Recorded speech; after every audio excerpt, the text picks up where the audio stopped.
The Ross Tucker Football Podcast calls games for CBS in Westwood One. He's available for birthdays, bar mitzvahs, whatever it is. Ross will come by and entertain the kids with football stories as he joins us now. Great to see you, Ross. We talked a little bit about Nick Saban and the suggestion that maybe he could come back to the NFL, and to be specific, come back to the Browns and try to pair him with Arch Manning. Seems like a lot connecting the dots there for all of that to happen, but let's just talk about the likelihood that Saban would come back, but he would coach in the NFL. I think it's unlikely. I mean, it's possible, I guess, Dan, if it's the perfect situation, but I think he retired for a reason.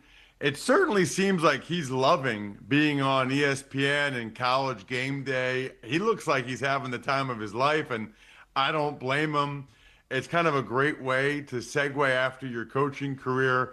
You know, maybe if there was a perfect NFL situation, he would come and try to show that he can succeed at that level. I know I've always kind of thought there's always this talk, Saban's the GOAT, Belichick's the GOAT. Obviously, one did it in college, one did it in the NFL. You know, maybe that's why they're switching sides here in their 70s, right? Maybe Belichick wants to prove he can win in college, and then maybe Saban wants a second chance in the NFL so that they can settle once and for all who's really the better football coach. Well, more likely to coach in the NFL, Belichick or Saban? Oh, that is a good one. I think I'm still going to say Belichick because it's very clear and obvious that he still wants to do that, right? I don't think anybody out there believes that Belichick would have taken the North Carolina job if he had any NFL opportunity. I don't really care what he says publicly or privately. I believe that he wants to be an NFL head coach. I think he wants to break Don Shula's record. I think we all know he wants to break Don Shula's record, and perhaps go to North Carolina for a year, coaching there.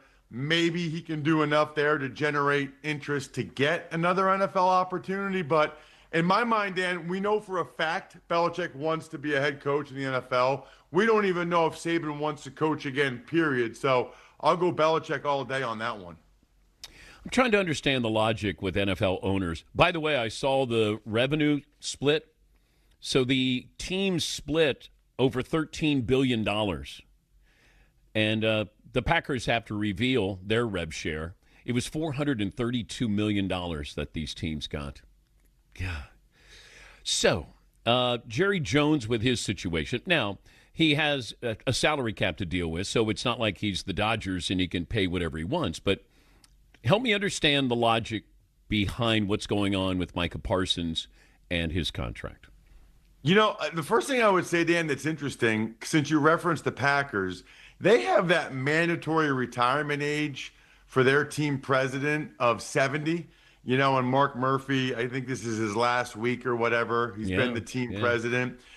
I always think about that when on the same day, Mike Brown at age 89 and Jerry Jones at age 82 are making comments that don't really help them or their franchise. You know, I guess I think of it this way, Dan. My grandpa is one of my favorite people in the world that I ever had in my life.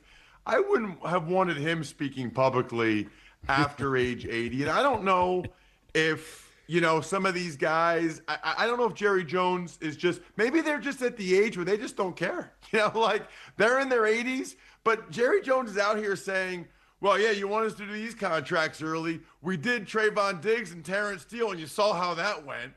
And then he says, hey, we made Dak the highest paid guy. He missed 2/3 of the season. We could sign Micah, but he missed 4. I mean, Jerry Jones just doesn't care at all, and he's just putting it out there. I've come to the conclusion this, Dan. I think there's two reasons, because I have racked my brain to try to understand the logic of why the Cowboys operate the way they do contractually with their star players. I think there's two things. One is risk/liability, right?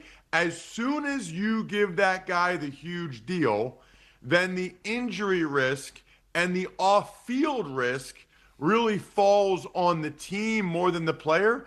And I think Jerry Jones is on some level willing to pay to just put that risk on the player as long as possible. What if Micah Parsons gets hurt on the field or off the field?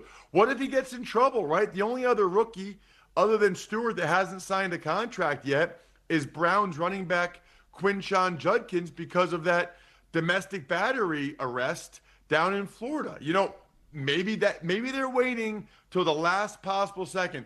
The other thing is, and we know this, Jerry realized a few years ago that nothing generates attention during training camp like a star player holdout. It's the top of every website every day. The latest thing that Jerry said about Micah's contract or that Micah Parsons said to the media, if you tried to calculate the free publicity, the free PR that the Cowboys get every day that Micah's not signed, it probably helps to make up for what they're going to have to pay him, which is more. The problem is, and Cowboys fans know this, waiting this long makes you pay more, eats up more of the salary cap. It's not good for the team. It's not good for the football product on the field, even if maybe it's beneficial for the business off the field. And then you got the Bengals situation. By the way, those are all fair points that you made there. The Bengals situation, you have an owner who inherited a football team, and he is now saying that Trey Hendrickson shouldn't be so emotional when it comes to his contract. And then he gets emotional talking about the first-round pick, Shamar Stewart, who's not in camp, and that, I forget what the word was, but foolishness. So he's getting animated while complaining about Trey Hendrickson getting animated. And then the Shamar Stewart logic here of, hey, they want to put language in there that if I violate the code of conduct policy, then they're not going to pay me. And then Mike Brown says we don't want to pay somebody who's going to be in jail. So if I'm Shamar Stewart, don't I have enough confidence in myself that I won't end up in jail? Therefore, I don't need that language there. Get paid, get in camp, stay out of jail. That's not asking too much, is it? There's a lot of good stuff there, Dan. Let's start with Mike Brown and what he said about emotional, because that reminds me of one of the times when I got cut during my career, someone was saying, it's not personal, this is just part of the business. And I said, it's not personal. You kind of just fired me. Like this is my life. This is my dream. I've been doing this since I was 5.